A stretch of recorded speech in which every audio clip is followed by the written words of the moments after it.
Pengalaman saya begini, saya selalu bilang ke para arsitek yang lulus, kalau mau jadi arsitek, Anda tentukan starting mulai, saya mau jadi arsitek ketika mereka lulus. Tapi kalau mereka bilang, saya nggak mau jadi arsitek, Anda buru-buru mau jadi arsitek.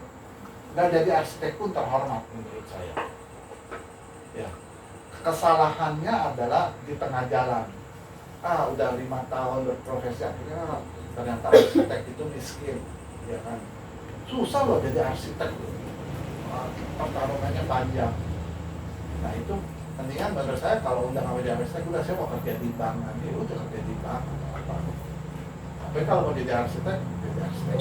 Nah cuma problemnya adalah begini menurut saya. Untar misalnya contoh, setiap satu semesternya mengeluluskan 100 orang arsitek. Baru Untar loh. Belum ITB, UGM, Petra, ITS, UI, Trisakti, dan lain-lain tuh. Undip segala. Anda bisa bayangkan nggak berapa yang diluluskan satu semester? Satu semester loh. Mau berapa persen yang jadi arsitek? Anda hitung dalam 10 tahun. Ya, nilai project itu nggak sebanding dengan banyaknya arsitek. Itu yang pertama. Yang kedua, developer, ya, jadi mungkin udah ngerasain. Developer udah nggak mau sekarang lempar ke konsultan. Mereka bikin internal, in-house, konsultan in-house. BUMN sekarang nggak mau lempar konsultan, dia design and build. Semua proyek BUMN kan design and build. Dulu lempar BUMN ke konsultan, jadi dibagi, ini dibagi BUMN. Proyek banyak di pemerintahan dibaginya kepada institusi pendidikan yang bekerja sama dengan rekanan. Itu susah. Akhirnya apa? Arsitek-arsitek yang mau jadi arsitek kebagian apa? Cuma rumah tinggal. Bandara, saya tanya kenapa sih banyak bandara? Kita nggak pernah tahu loh siapa arsitek. Udah ada infosnya. BUMN bikin proyek banyak, udah ada channelnya. Swasta, developer, dulu Mas mengharapkan developer kan? Developer sekarang udah mulai bikin in-house. Nah itu saya cerita dari realnya. Jadi sulit ke depan, ya, karena proyeknya, nah kecuali Anda bisa masuk suatu perusahaan yang dia disubsidi sama BUMN atau apa. Nah itu yang pertama. Yang kedua gini, Anda bacanya gini. Jokowi pasti menang dong, udah pasti dong. Ya pasti dilantik, kecuali dia ditembak, saya nggak tahu kalau ditembak udah beda. Ya kan kadang-kadang kita nggak bisa prediksi kan, kita harus tidak. Infrastruktur dia cuma mau 25% saya dengar, 75% SDM.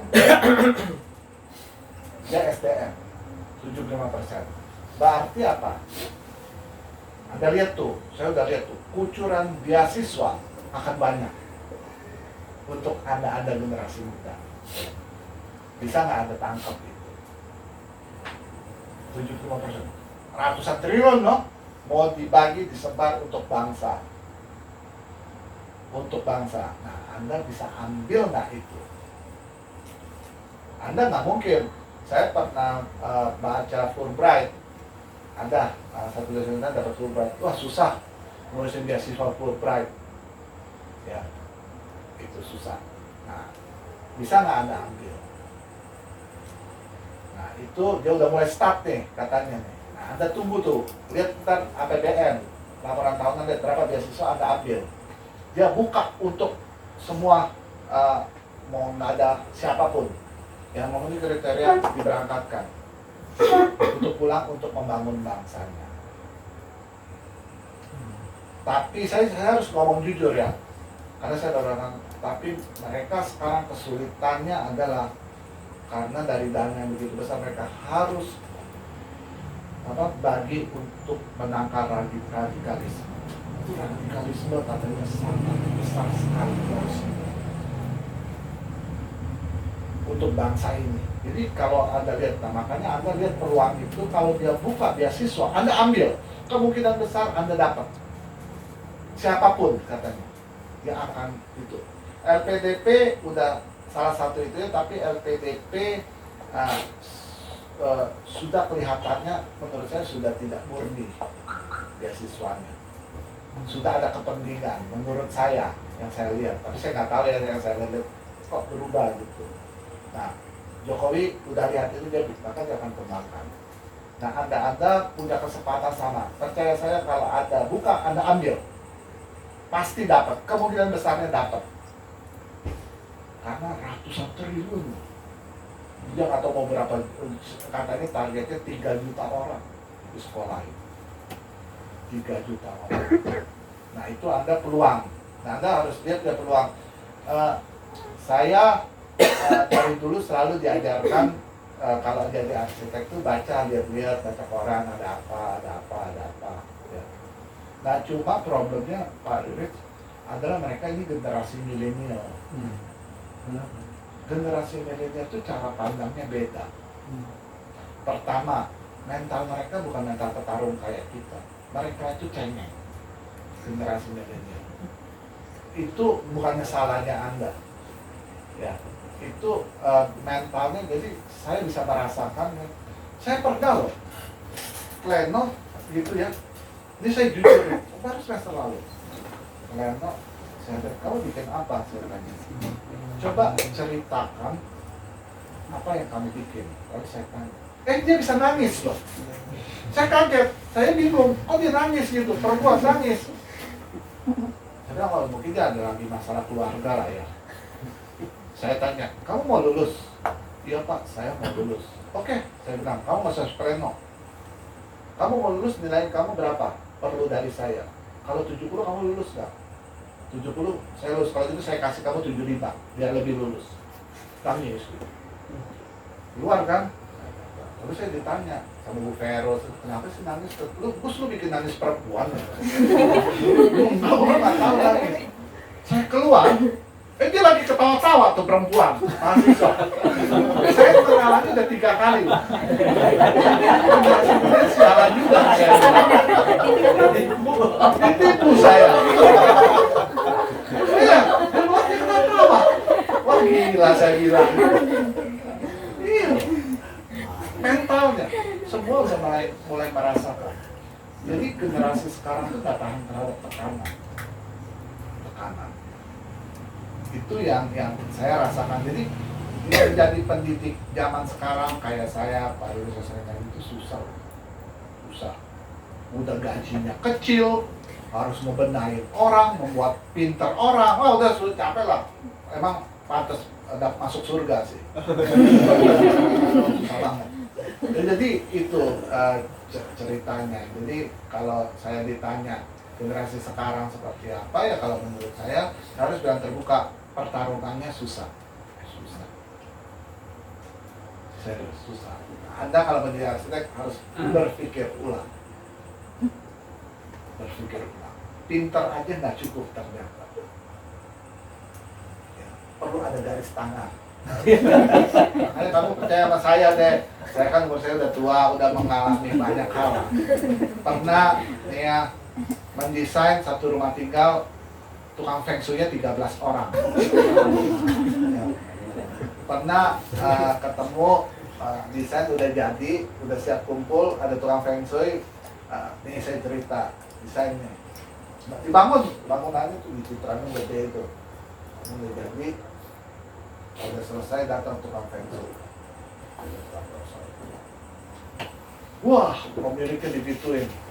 Dia pakai itunya tuh apa? Opanya. Gitu kan. Lihat tanah saya. Pemilik saya diginiin. Wah, rumah lu bahaya sekali. Gambar udah saya kumpul. Rumah kamu bahaya sekali. Ya. Kenapa? Tangganya menghadap gerbang neraka. Wah. Pemilik takut gerbang neraka. Di mana? Saya pernah serius, saya nggak tahu gerbang neraka. Bisa tangganya menghadap gerbang neraka. Itu pemilik lu, jangankan gitu, lu wah kamar tidur Anda kalau Anda di sini Anda akan sakit seumur hidup. Takut. Begituin sama tukang feng shui lu nggak percaya, takut lu, mental lu jatuh. Akhirnya saya bilang nggak jelas. Akhirnya saya bilang saya nego aja lah, kalau Anda takut saya robah dikit. Ya, robah dikit. Saya pernah mengalami satu desain ngadepin 13 tukang feng shui. Dan saya nggak percaya sama mereka, demi Tuhan. Karena kenapa? Mereka ternyata dibayar kalau mereka bisa mengkomen karya Anda. Jadi dia harus komen. Dan pemilik kan, kalau orang kaya paling takut apa? Sama mati kan? Sama mati sama sakit. Dia kalau sama cerai nggak takut loh orang kaya. Dia seneng loh, bisa kawin lagi. Sama sakit. Lu kalau di sini ya, dia kan gitu kan, belum pernah yang mengalami tukang feng shui ya. Akan ada aliran air qi yang sifatnya negatif. Lu bingung loh, dari mana dia bisa tahu gitu loh. Itu serius loh kalau ngalami, lu dengerin aja. Kalau tangganya begini, lu akan begini. Dia harus komen. Dapur lu harus masak gini, kalau lu begini, lu akan rezeki lu keluar. Dia harus komen, karena kalau nggak komen dia nggak dibayar. Dia harus komen. Jadi dia komen, dia kan nggak peduli, yang penting dia dibayar. Itu yang sebenarnya saya alami, yang Anda akan mengalami banyak nanti sebagai arsitek, terutama nanti kalau klien Anda adalah dari kalangan Chinese. Mereka sangat percaya, sampai sekarang percaya feng shui.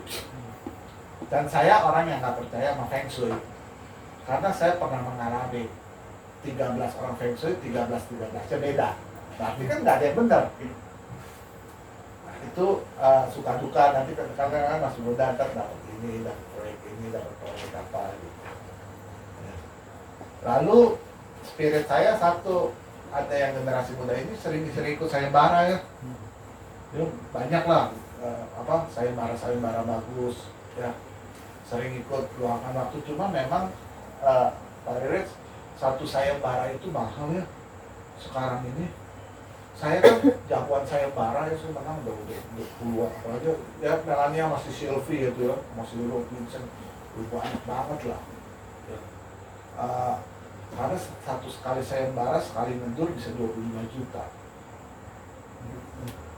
Satu sayembara itu sekali kerja, kan harus dibayar, harus dihitung. Makan, bikin gambar, listrik, air, WC harus hitung. Itu 25 juta satu sayembara. Yang betul-betul perfect. Yang betul-betul perfect itu 25 juta. Ya kalau kalian mau iseng-iseng, ya kalau kalian nggak dibayar itu beda. Kalau sayembara profesional itu dibayar. Ada rate hitungannya, lemburnya, segala itu kurang lebih mungkin sekarang 25 juta untuk lo bisa dapat 3 besar.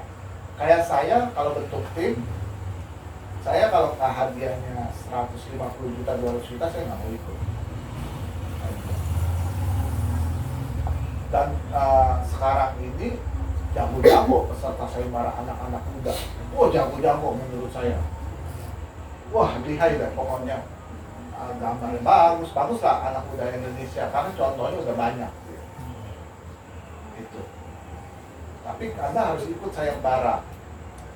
Menang sayembara 2 kali, 3 kali, tapi biasanya mental jatuh. Kalau sekali nggak ikut, udah kedua mereka nggak mau ikut. Kecuali dia nih. Jadi menang kalah, maju terus deh.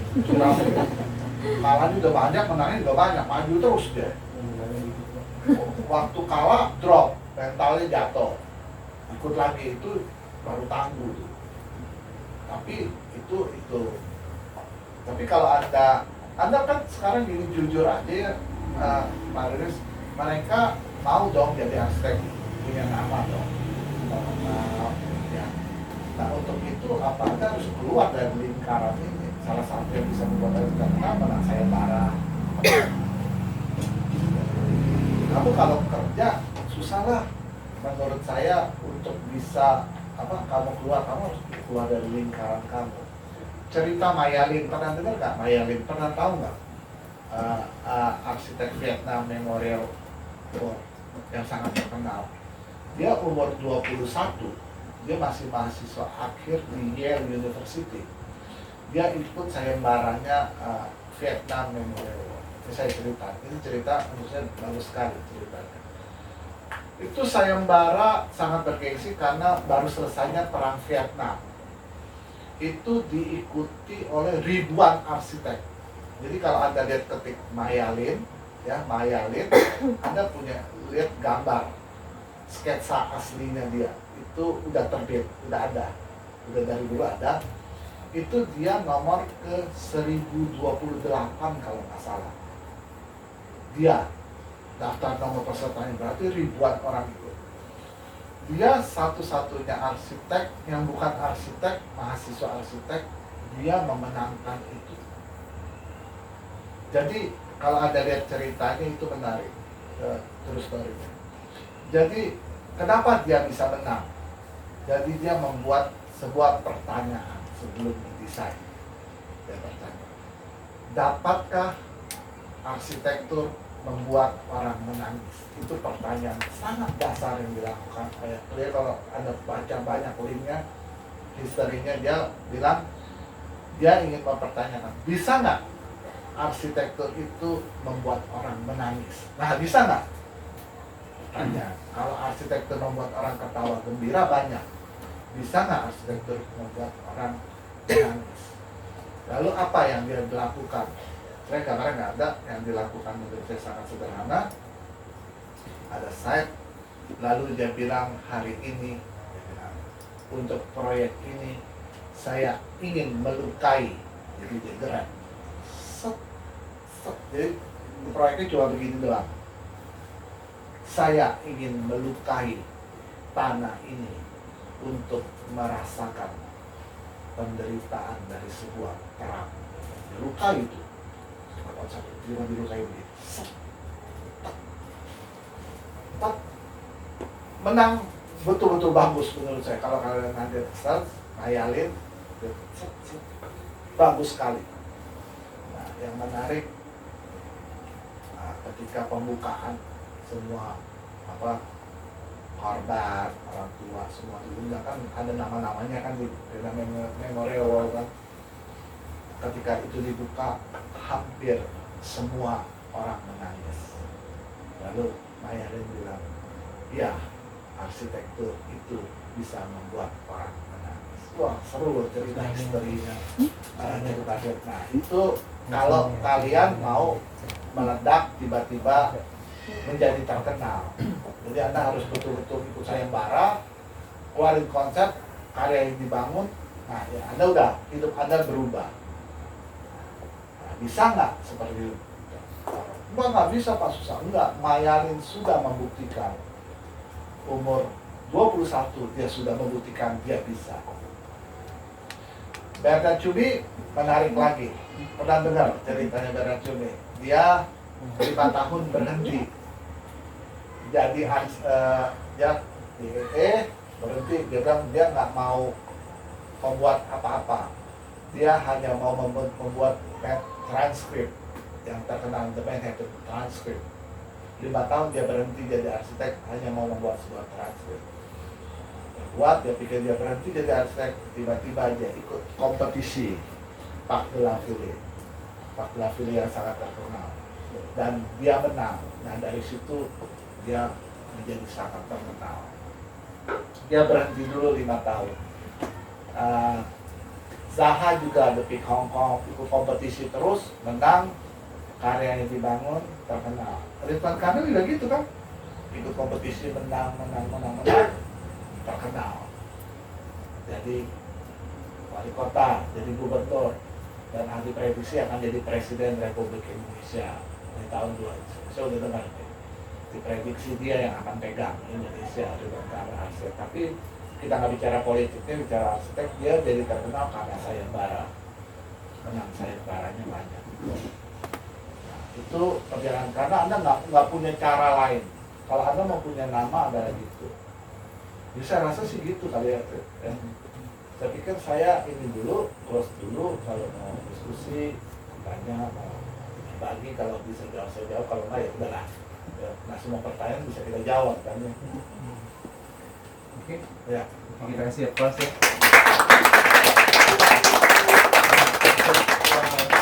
Sesi pertanyaan.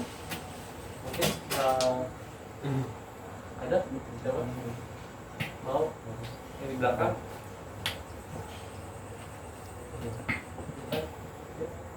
Bertanya aja. Oh ya, Ya, boleh. iseng aja.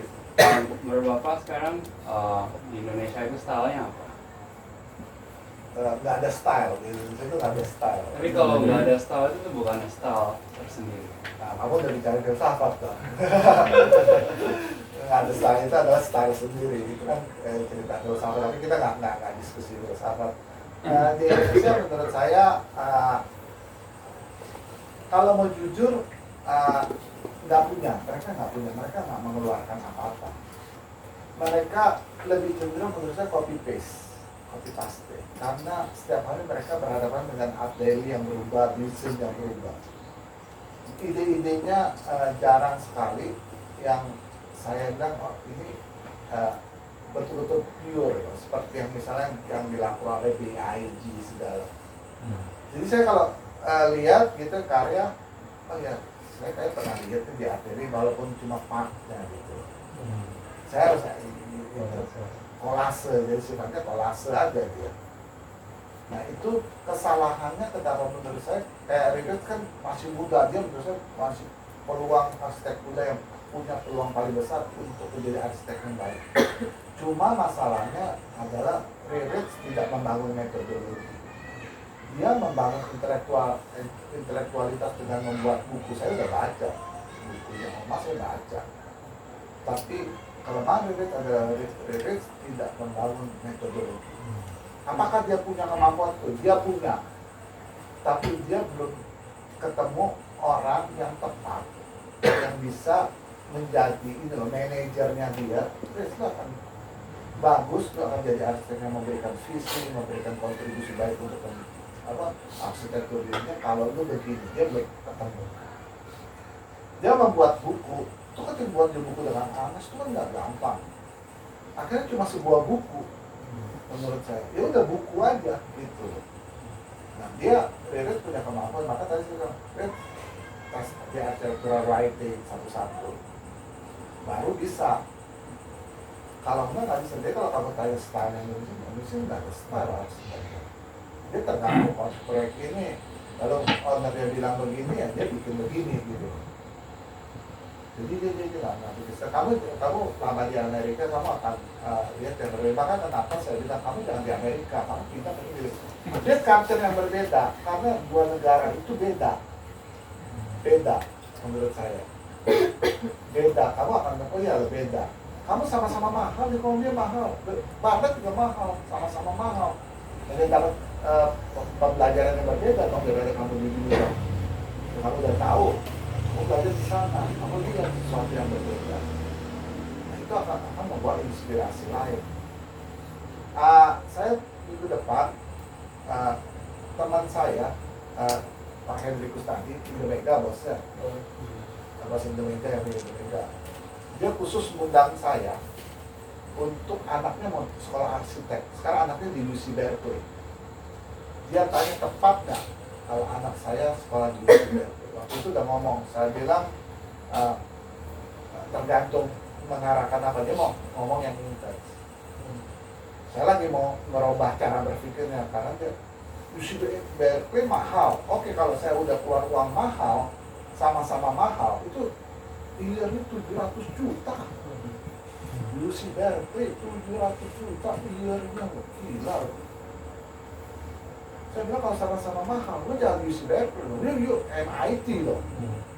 Ya dong, kita kan tahu sekolah kan. Nah, saya lagi makanya mau diskusi sebaiknya di mana. Nah, itu kalau kamu itu, tapi kalau kamu tanya style, saya rasa nggak tahu Indonesia ada nggak pandangan. Kalau Indonesia sih nggak ada style dulu. Nggak ada style. Indonesia nggak ikut-ikutan lah menurut saya. Postmodern lagi rame, dekonstruksi lagi rame, dekonstruksi, parametrik lagi rame, parametrik, ikut-ikutan aja di dunia dakwah, copy paste aja. Kalau menurut saya dia tidak pernah memberikan kontribusi. Saya yakin itu kok, yakin itu. Saya paling sering sama Imelda Akbar, terlepas dari dia punya kepentingan apa ya. tapi dia berusaha mempublikasikan arsitek Indonesia. Ya, terlepas dari titik apa. Nah itu kalau kamu tadi tahu, saya bilang nggak ada sekarang. Dia copy paste dalam arti kolase ya, nggak boleh lah kalau plagiat langsung nggak boleh.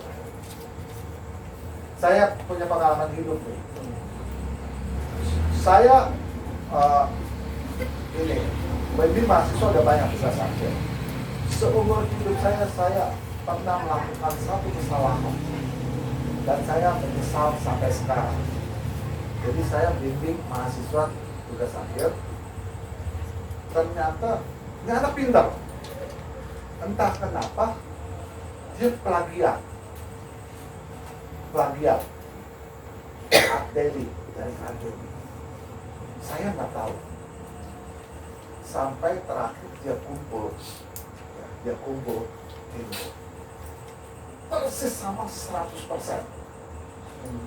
Saya nggak tahu, plano saya kasih ini bagus nih karya ini bisa inovasi sekali, beda ada pindah. Saya kasih semua kasih A. Tiba-tiba belum keluar ruangan, saya belajar. Saya di SMS, Pak Agus manggil apa?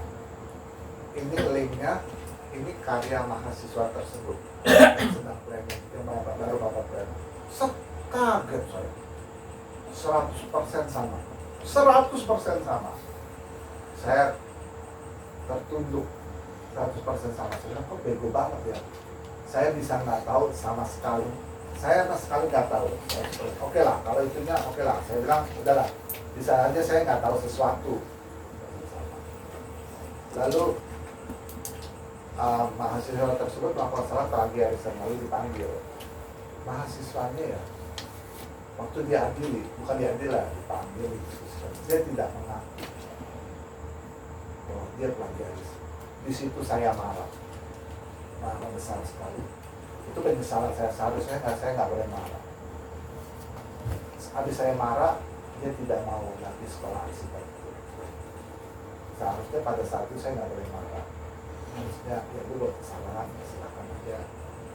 Ketika dia takut sampai saya sangat marah besar sekali, dia nggak mau. Habis itu dia keluar, berhenti sekali total menjadi arsitek.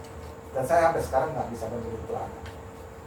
Saya pernah mengalami itu. Jadi ternyata kalau jadi pendidik nggak boleh emosi. Jadi kalau mahasiswa melakukan kesalahan, kita nggak boleh emosi. Sejak itu saya sangat tidak pernah emosi. Sama mahasiswa nggak pernah emosi saya. Ya itu berarti kan saya gara-gara marahnya saya, dia kesalahan ya, tapi gara-gara marahnya saya dia nggak mau jadi arsitek.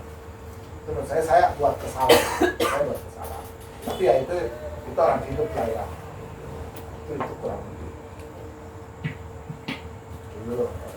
Oke, luar biasa. Ada pertanyaan lagi mau disambung?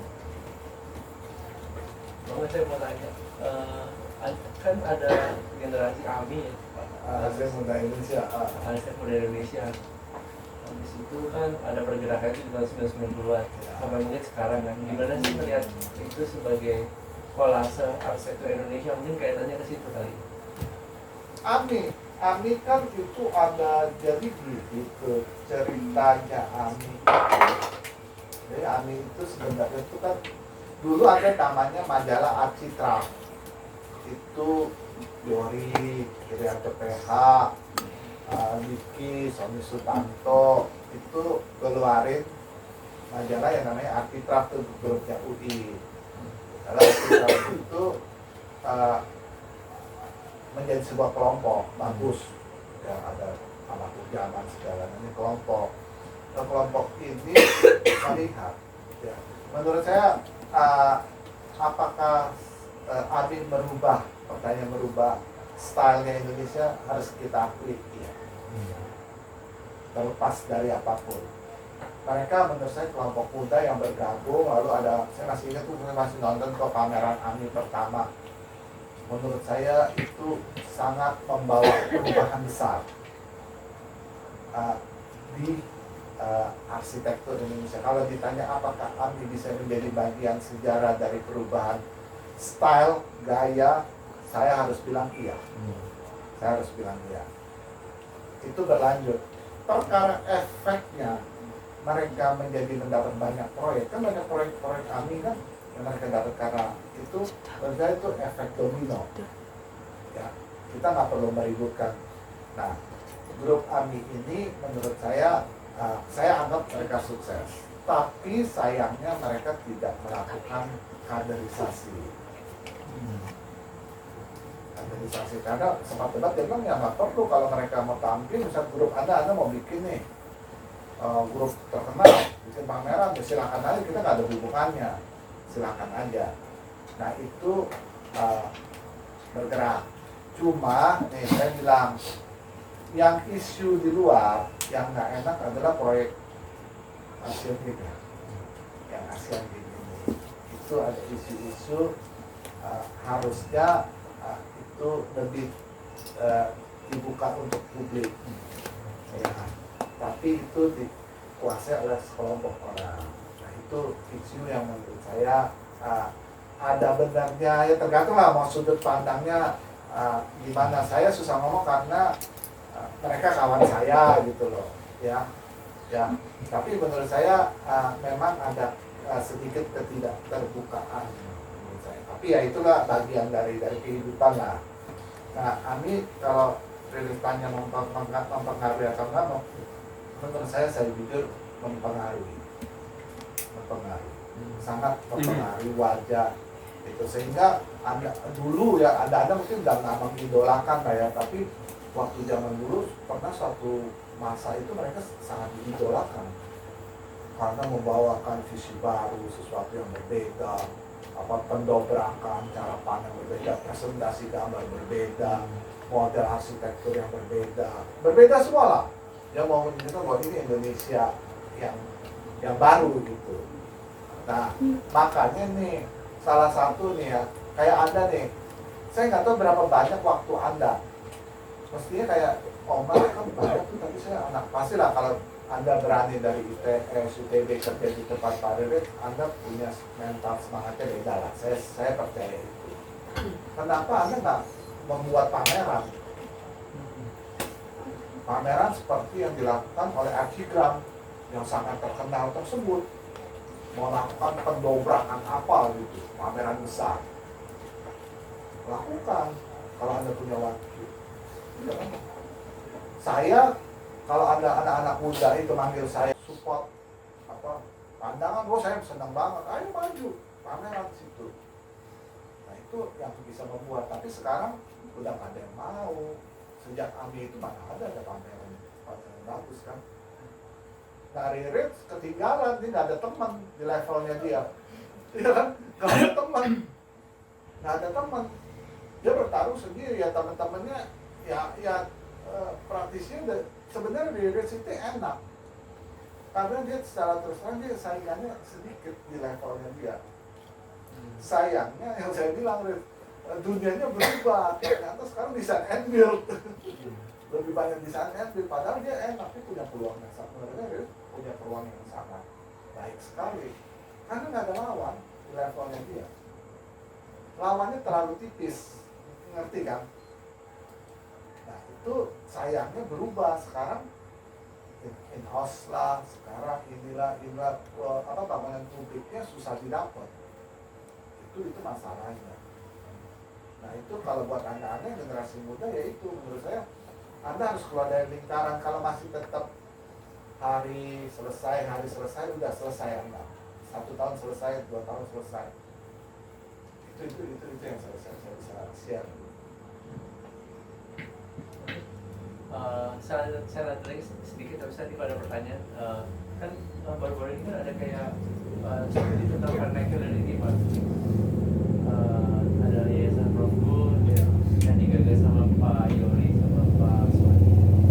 Pak Yori juga Pak Suwadi, itu ada efeknya nggak sih ke bentukan style dan vernacularity? Nggak ada menurut saya. Untuk Bandungnya mau dibawa balik lagi ke masa lalu? Enggak ada efek. Menurut saya Pak Gunawan, saya cerita Pak Gunawan. Pak Gunawan itu pulang dari Berkeley ngajar di Untar. Saya angkatan pertama yang diajar dia. Karena saya orangnya iseng,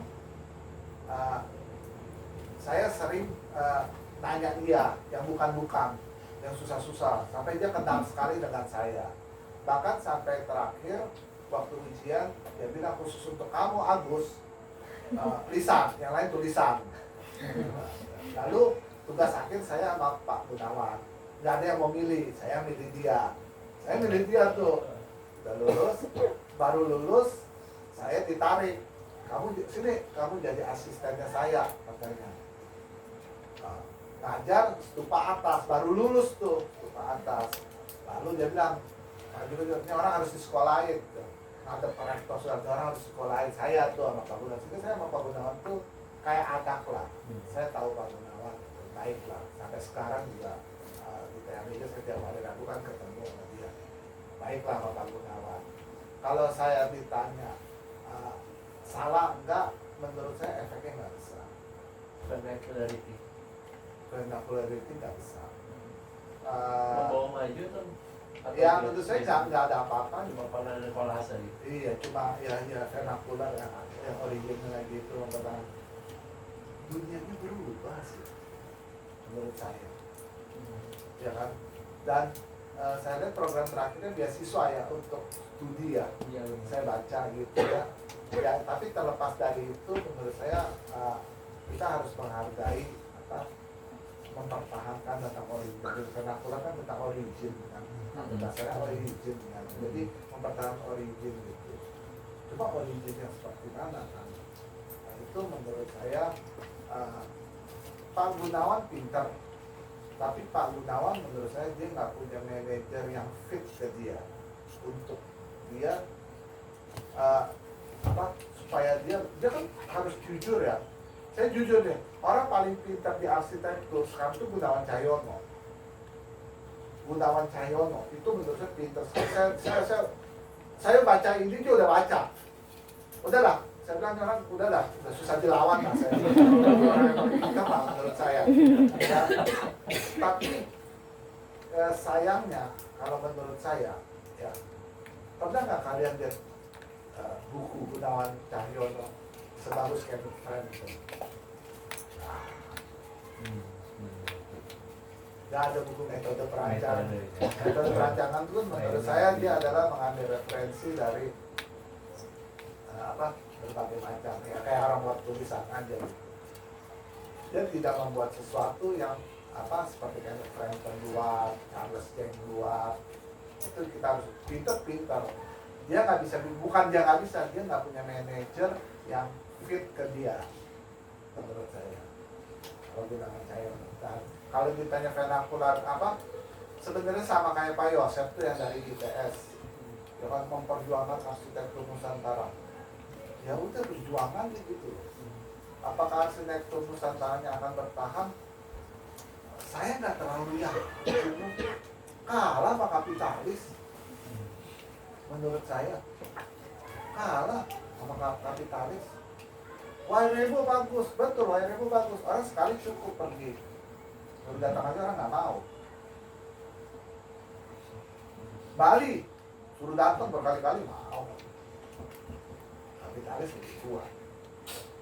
Apakah akan hilang identitas? Enggak, identitas nggak pernah hilang. Dia selalu ada orang-orang idealis yang mempertahankan. Kayak Pak Yosef kan berjuang sampai sakit-sakitan. Dia kan memperjuangkan arsitektur Nusantara. Berhasil menurut saya. Cuma sebagai diskursus, mempertahankan secara kapitalis belum terlihat. Perlawanannya ya. Karena kenapa? Karena yang nulis orang akademik. Akademik kan bukan orang bisnis. Kapitalis kan bisnis. Harusnya orang akademik berpadu dengan kapitalis, baru bisa berhasil. Eko Prawoto, saya kan sama Pak Eko tuh baik. Pak Eko Prawoto kan rumahnya tuh yang di Kulon Progo. Rumah bagus lah, jago lah, bikin museum. museum extraordinary alat-alat, bagus berbagai macam. Saya bilang, Pak, saya jadi manajernya Pak Eko ya. Saya bilang, apa? Saya linkinnya ke British Museum supaya museumnya terkenal. Nggak mau, karena akademik, idealis. Jadi kalau yang kapitalis itu against. Sebenarnya kan akhirnya ya sebagai sebuah museum pribadi aja, orang nggak bisa menikmati dong. Tapi kalau British Museum masuk, beda dong. Iya dong, cara pandang kan mesti gitu. Nah itu saya bukan apa, ketemu orang-orang idealis, kelemahannya adalah mereka tidak berpikir kapital. Dunia ini dunia kapital dan sejak Karl Marx loh. Sampai dia bilang agama adalah candu dunia kan. Itu kan Karl Marx. Kapitalis, mana ada yang tidak terlepas dari kapitalis. Kapital semua. Dunia kapital. Idealismenya nggak bisa itu. Nah itu kalau saya bilang dia Pak Gunawan Cahyono, ya saya sih senang aja lah ada satu profesor baik, ada uang, betul-betul loh, uangnya dia saya kan tahu disumbangkan untuk yayasannya karena dia dapat ini lebih disumbangkan berapa ratus juta untuk mengembangkan vernakular, disupport oleh orang-orang gitu. Tapi menurut saya nggak cukup. Lalu saya lihat programnya cuma beasiswa penulisan itu kan, mengirim. Itu cuma sebatas itu. Anak kota ditularin kapital vernakular nggak percaya. Anak Jakarta ngomong vernakular nggak percaya. Bicara kapitalis, bos hebat dia. Itu paling penting. Nah itu menurut saya itu kalau orang nggak bicara vernakular mungkin mereka punya ideologi. Karena itu pernah dikatakan kalau nggak salah Arataki Sosaki. Dia bilang, dia ketika suatu saat dapat project, dia kan baru bilang bisnis ya, dia kan dapat project, ketika itu dia disuruh membuat sesuatu yang beda proyeknya klien. Dia bilang, saya nggak bisa bikin project ini karena saya hidup dalam budaya Jepang. Jadi saya nggak bisa berubah culture saya, budaya Jepang. Artinya apa? Artinya kalau orang daerah bicara vernakular, yang betul-betul tiap hari ketemu origin, dia bisa bekerja. Tapi kalau Raffi suruh bicara vernakular atau dia nggak bisa menurut saya, konseptual, karena dia tidak berhadapan dengan bendanya. Ya. Nah itu ya itu. Cuma saya nggak akan lah ngomong seperti itu ke Pak Gunawan, karena saya kan nggak punya relasi terhadap yayasan itu juga gitu loh. Ya, cuma support ya, cuma kan nggak punya itu. Tapi visinya sebenarnya bukan itu. Kerak itu gini loh. Dia kan dari UI, Pak Gunawan. Lalu visinya adalah UI membesarkan dia lah, dia bisa seperti ini karena UI segala lah macam-macam lah. Sekarang dia mau membuat yayasan. Ini gitu lah, dia mau akan, waktu itu saya dengar dia akan mengundang Pak Iwan Sudrajat di ITB kan. Pak Iwan Sudrajat udahlah yang ada highest ya, mengajar di UI atas nama yayasannya membiayai, lalu menulari ilmu teori-teori vernakular atau apa, lalu visinya adalah ke situ. Lalu dia bilang mau mengajak orang-orang peka terhadap vernakular atau apa gitu. Tapi menurut saya nggak bisa kali ya, berat. Kalau lu punya uang di kas lu cuma 1 miliar untuk merubah dunia, kayak nggak bisa ya. Lu mau merubah dunia, lu harus punya 5.000 triliun baru lu bisa rubah dunia ya. Itu soal apa lagi? Kapital. Saya pernah dalam menjawab itu namanya yayasan ini yayasan sosial. Itu yayasan harus profitable, memikirkan yang profitable. Misalnya mengadakan seminar tentang vernakular yang menghasilkan uang untuk yayasan tersebut. Tapi Pak Gunawan bukan tipe seperti itu. Ya, Pak. Nah itu yang menurut saya, orang Jarum mau menyumbang ya cuma sebatas itu aja. Karena Jarum udah kaya. Jarum mau menyumbang teater yang dia mau sumbang paling teater koma, iya kan?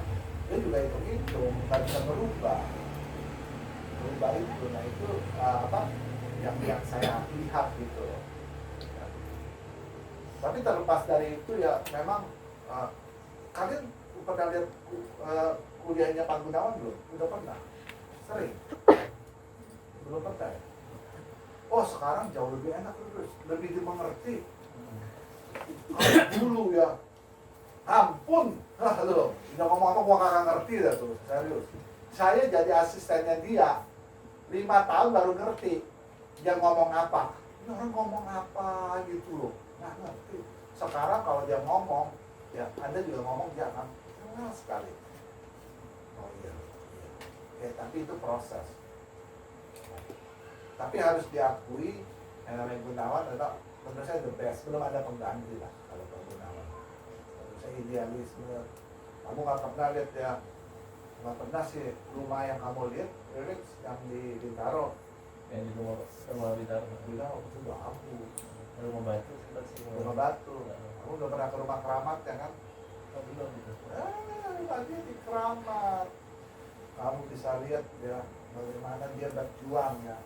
Kalau saya disuruh itu saya bisa ceritain, saya bisa melihat kalau dia ngajar di Untar ya, hujan-hujan pakai payung lari-lari naik ngejar bis, Pak Gunawan Cahyok, ngejar bis, sandalah, ngajar dedikasinya, wah, rumahnya di Keramat, rumahnya sekarang tuh bagus banget, rumah di Keramat, ketika di Keramat dulu, saya sering kesana, jadi saya tahu.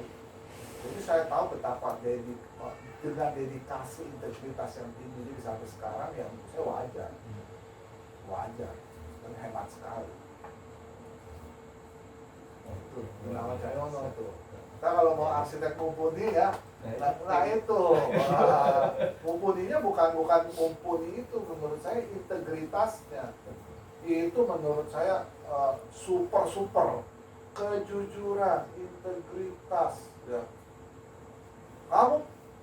Dia jadi asisten, saya kan asistennya dia, baru ngajar nih, dia dari Berkeley nih, ya, bisa yang lulus cuma 100 orang, yang lulus cuma 20 orang loh.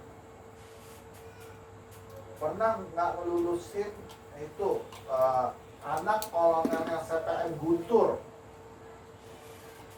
3 kali, 4 baru dilulusin, sampai bapaknya tentara.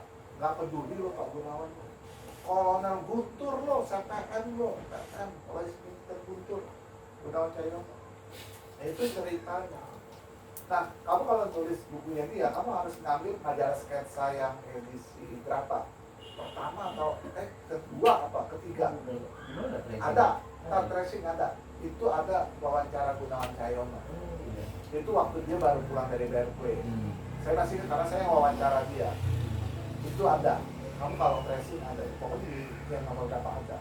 Nah itu kamu bisa lihat itu awal-awalnya dia balik secara dari basic MP balik ke kamu minta cerita kenapa dia sekolah di Berkeley. Sebenarnya dia nggak di Berkeley, dia tuh di MIT.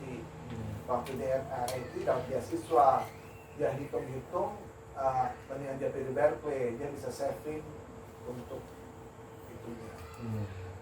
Kamu itu kita dia cerita kalau latar belakang ceritanya bagus sekali. Yang buku yang itu banyak yang nggak ditulis menurut saya. Dia nggak, ya menurut saya ada tapi banyak cerita yang menarik. Boleh coba cari sketsa yang 2 ya. Kedua atau keberapa gitu. Pasti bukan yang pasti. Apa? Carinya di mana ya? Tapi coba aku ada ya. Pokoknya covernya warna hijau, aku masih ingat hijau covernya. Oke. Ada lagi pertanyaan disambung?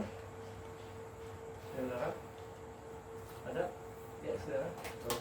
Menggunakan Rausan, jadi yang tadi yang keenam itu kan arsitektur sebagai mesin itu boleh dijelaskan lebih lanjut, apakah dia mengikuti kebutuhan dan kebiasaan manusia? Jadi gini loh, ini yang namanya internet, artificial intelligence, augmented, itu kan berkembang sangat pesat tuh. Jadi orang mempertanyakan ini mempengaruhi arsitekturnya seperti apa gitu. Lalu nanti kamu kalau itu ada tesisnya anak Harvard yang baru 2018 apa. Dia bilang cara melihatnya nggak gitu. Cara melihatnya adalah para arsitek sekarang harus memanfaatkan artificial intelligence, data dan lain-lain, membuat sistem untuk desainnya dia. Jadi kalau kita kan sekarang jujur dong, ketemu mendesain rumah, kita desain kan gitu. Nah, dia bilang enggak, harusnya kemampuan data segala nih arsitek bekerja membuat itu seperti robot. Jadi dia match ke situ lalu membuat desainnya. Jadi kalau kamu lihat itu nanti dia membuat tuh parameter yang bergerak. Nah inilah rumah yang cocok berdasarkan programnya dia. Jadi kenapa saya baru tahu nih belakangan ini kenapa orang mati-matian kayak MIT segala. Dia robotik arsitektur itu arahnya ternyata ke sana membuat program. Nah kalau yang kayak yang pavilion yang di Dubai yang Expo itu cuma aplikasi desain. Tapi di balik itu arsitek itu dituntut sebagai programmer yang bermain dalam artificial intelligence. Nah itu yang susahnya kalau menurutku. Yang level-level gini kamu pasti bisa, tapi kalau membuat program itu susah menurut saya. Membuat program untuk arsitektur, misalnya kamu bilang saya dulu terakhir pernah lihat jadi kalau dalam program HWPO kan mau bikin apa tetap jadi gedung kan, tetap dia tunjuk jadi gedung gitu. Nah seperti itu bikinnya. Nah cuma ada pertanyaan lanjutannya, apakah cara berpikir mesin itu ada tuh kamu kalau baca bisa sehebat Antoni Gaudi. Nah cuma tanya menarik lagi. Jadi kalau kamu bisa buat mesin, arsitek bekerja dengan mesin, bisa nggak dia sehebat Antoni Gaudi? Nah itu kita nggak tahu. Dari riset lanjutannya ternyata ada yang mempelajari. Ternyata Antoni Gaudi, saya pernah baca, tapi saya nggak tahu itu riset bisa dibaca atau enggak. Ternyata Antoni Gaudi, ternyata waktu dia membuat Santiago itu garis-garis itu ternyata bisa dipelajari, walaupun itu sepertinya terkesan art. Jadi strukturnya bisa dipelajari katanya ininya. Nah, saya nggak tahu hal-hal seperti itu. Nah, itu kurang lebih. Jadi kamu kalau bicara mesin, ya buat program yang bisa membuat arsitektur, intinya ke sana, bukan artificial itu aplikasinya, tapi tujuan akhirnya itu. Dan sampai terakhir kan kamu pernah baca bahwa salah satu bidang yang akan mati di dunia arsitektur kan, ya kan? Arsitektur akan lepas karena orang akan tinggal pencet apa bisa jadi kan, pernah baca kan. Nah yang nggak bisa adalah itunya, programmingnya nanti gitu. Maka keluar engineering ini apa gitu. Tapi saya sih nggak percaya itu. Menurut saya arsitek nggak mungkin mati. Menurut saya kalau saya mungkin kalau akuntan sih ya itu bergeser ya. Tapi kalau arsitektur nggak bisa menurut saya. Saya masih nggak percaya mesin bisa mengalahkan feeling manusia. Saya masih nggak percaya itu. Kalau saya ya, tapi nggak tahu ya kalau nanti suatu saat berubah ya. Karena kalau baca yang Homo sapiens juga kan tracingnya kelihatannya bisa, karena dia sudah bisa dibaca kan dari tahun yang berapa kan. Nah itu menurut saya nggak tahu lah ya itu prediksi orang-orang yang bisa memprediksi masa depan. Kurang lebih gitu. Jadi mungkin untuk arsitektur yang massal apakah bisa hilang yang massal? Kemudian di arsitektur yang lebih personal kayak arsitek butik itu lebih kuat di situ mungkin perasaan. Iya, saya rasa iya. Kalau massal kayaknya susah ya. Ya, massal susah. Prototype susah kalau menurut saya. Kenapa? Kerja versi Iya. Tapi kalau personal sih iya. Kalau kamu siapa arsitek idola kamu? Bukan idola, kamu arsitek anggap baik lah ya. Maksudnya yang banyak menginspirasi kamu siapa? Motrong, Siapa? motrongnya. Siapa tuh? Vietnam. Oh Vietnam, oh iya, tanggal negara. Kenapa? Karena visinya untuk lingkungan sih. Karena kan jarang ya, visinya untuk Memperbaiki lingkungan. Jadi gini, satu lagi mereka kalau bisa diajarin itu Sustainable Development Goals, Sustainable Development Goal yang ada beberapa macam itu sepertinya semua bangsa akan diarahkan ke sana. Misalnya kamu setuju untuk menjaga lingkungan segala, ya kan? Cuma saya selalu bilang ya, apakah lingkungan itu perlu dijaga?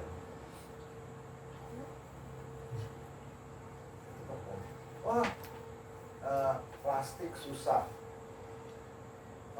Saya kalau minum nggak mau pakai straw lagi, nggak mau pakai sedotan. Tapi tetap diproduksi ya, kapitalis ya. Apakah ada yang percaya ya dunia akan hancur pada saatnya? Dunia ini akan hancur pada saatnya. Tapi apakah jadi gini, ada yang percaya ekosistem itu nggak hidup seperti itu. Gua rusak sini, kan dia bisa hidup di sini. Memperbaiki gitu, dia siklus ekosistem itu. Misalnya ribut pembekuan air pencair untuk ada ekosistem itu bisa survive. Dunia itu bisa survive. Ya pada akhirnya dia akan hancur dengan sendirinya. Nah itu. Jadi kalau orang ada kekhawatiran menjaga lingkungan atau apa, ya saya nggak tahu. Ya. Bumi tambah panas, iya. Panas sekarang, bumi tambah panas. Kita survive nggak survive? Manusia bisa survive terus, iya kan? Itu saya nggak tahu. Itu orang-orang penjaga lingkungan nggak akan setuju dengan pendapat. Tapi menurut saya, ya menanam pohon kalau kita anggap baik ya kita tanam aja. Kalau kita anggap nggak baik kita nggak tanam, ada lagi yang menanam nanti. Itu kan dunia kan seperti itu kan, ya nggak cara hidup ya. Nggak semua orang baik mau menanam pohon, sudah ada yang nggak mau menanam pohon, tapi ada yang, maka kenapa dunia bisa hidup menurut saya karena itu. Karena itu orang babat hutan, hancur-hancuran. Ntar hutan di sana tumbuh lagi, ntar ada yang mencegah lagi. Jadi intinya apa? Intinya kalau arsitek itu adalah pokoknya gua kalau mendesain, gua mendesain yang menurut gua bagus, gua tidak mau apa-apa yang menurut saya bagus lah, gitu aja. Kalau untuk kamu menjaga lingkungan bagus ya kamu buat penjaga lingkungan. Tapi kalau kamu bilang, gue mau bikin yang ikonik, ya bikin aja juga nggak apa-apa sih. Kalau dunia seperti itu kalau menurut saya, ya kan? Nah itu yang menurut saya. Tapi versi saya pasti orang banyak nggak setuju. Orang ngomong lu harus menjaga lingkungan, romantis kan menjaga lingkungan, agar lingkungan kita sehat selalu. Kan romantis kan banget gitu ya kan? Itu kan romantis, tapi pada kenyataan kapitalis nggak seperti itu. The power of kapitalis itu nggak seperti itu. Kapitalis itu merubah semua cara pandang. Nah itu kurang lebih lah ya, itu intermezzo. Udah kita udah jam 10 kurang 15. Mungkin ada pertanyaan satu lagi deh. Kalau enggak mungkin saya tutup dari kesimpulan. Oh boleh, silakan. Mungkin berbicara soal karya dan waktu ya. Tadi kita bicara soal kecepatan juga kan.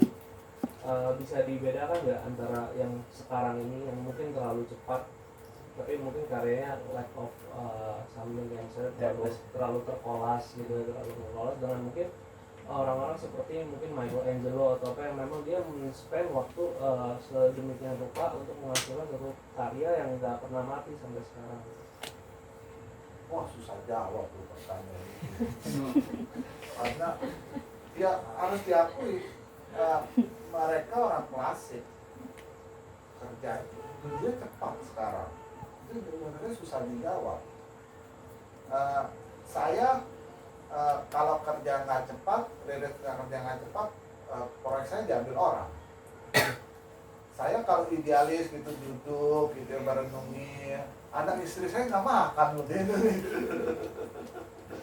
Nah itu susah jawab. Nah, apakah ada orang-orang seperti itu? Ya rasanya sih susah sih di dunia kapitalis.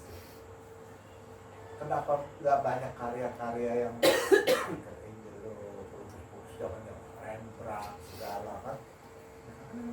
Ini kita sejamannya. Ya kan? Kamu nggak percaya nih orang yang menurut saya paling bisa kita lihat betul-betul ini adalah biku tahu yang botak ya. Dulu sekitar 10 tahun yang lalu ya biku ya dia berdoanya doa jalan gitu kayak bisa kan ada di rumah tuh ada biku jalan. Biku yang sekarang dia pakai handphone, dia minta beras. Ada kan biku yang mengambil beras kan pagi-pagi kemana-mana minta beras ya. Ya handphone kan sembari minta beras. Zaman dulu saya nggak ada biku. Dia biku tapi dia minta beras. Nah itu dunia tuh memang berubahnya seperti itu. Nah itu kalau orang yang paling hebat, kalau dosen di Untar yang paling hebat adalah menurut saya Pak, ada yang namanya Frankie Liao di Untar. Satu-satunya dosen yang sampai sekarang nggak punya HP. Nggak punya HP. Dia nggak mau pakai HP. Saya bingung. Dia nggak ada. Kamu ada dosen yang nggak punya? Ada juga. Nah itu orang nyentrik menurut saya. Sekaligus goblok menurut saya. Menurut saya antik tapi sekaligus goblok. Goblok dalam arti tanda kutip lah ya, goblok itunya gitu. Ada orang-orang seperti yang nggak mau pegang HP. Tapi kalau kamu bandingin Michelangelo dengan Speed, saya nggak bisa jawab. Nggak bisa jawab. Saya pernah punya buku Michelangelo di rumah. Emang hebat. Emang harus diakui hebat. Jauh. Mungkin contoh yang lebih modern kayak Zaha Hadid gitu kan, dia kan habis lulus AA, dia jadi dosen di AA, tapi dia kan juga punya biro. Untuk lama banget dia kan nggak ngebangun apa-apa, kayak banyak banget dia kalahnya. Habis itu satu sisi dia kan nggak nikah, habis itu tapi bapaknya jenderal Iran yang kaya gitu. Dari Irak. Iya, Irak. Jadi ya kembali ke garis tangan. Garis tangan ya, percaya tuh, ya garis tangan. Anda serius nih, saya nggak bohong nih. Anda kan masih muda ya, perlu pengalaman hidup lah ya. Ya, Anda pulang habis ini, cara menghitung berat tulang. Serius, Anda sampai tanggal lahir Anda, jam lahir Anda lihat berat tulang, nanti akan tahu. Saya jujur, saya udah lihat. Saya tanya teman, saya lihatin. Ternyata memang kalau yang berat tulangnya tinggi, dan harus tahu tanggal lahir kan udah tahu jam lahir. Biasa orang tua nggak mau kasih tahu jam lahir Anda. Kan dari tanggal apa gitu, lahir gitu, nggak ada angka. Saya kalau jujur Tidak ya, ada itu hasilnya. Misalnya enggak itu tuh saya nggak tahu apa gitu ya. Itu beda. Itu perhitungan China. Jadi gini ceritanya,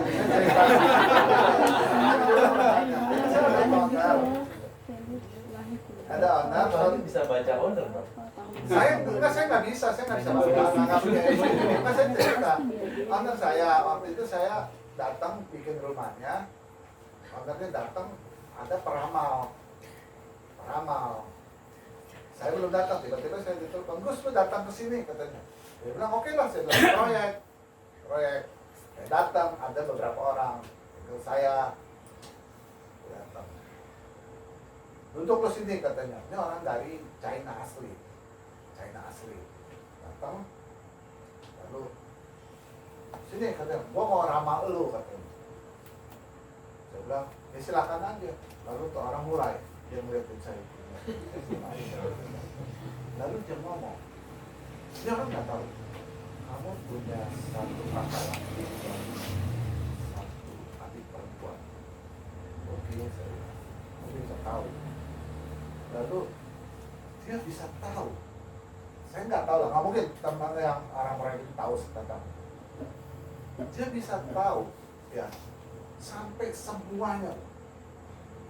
Saya percaya nggak percaya waktu itu. Dia ceritain masa kecil saya. Dia bilang kamu sekolahnya tinggi. Waktu saya belum SD, kamu akan sekolah tinggi. Ya. Lalu setelah selesai dia bilang, orang hidup itu dia bilang punya berat tulang. Cuma kan kita nggak tahu berat tulang itu apa. Nah, habis itu berapa lama itu iseng cara menghitung berat tulang manusia. Ada unsur Jadi saya ini kadang-kadang kalau teman anak saya lahir, saya tahu jamnya, saya iseng kayak klik, berat tulangnya berapa. Wah, dia akan jadi berhasil.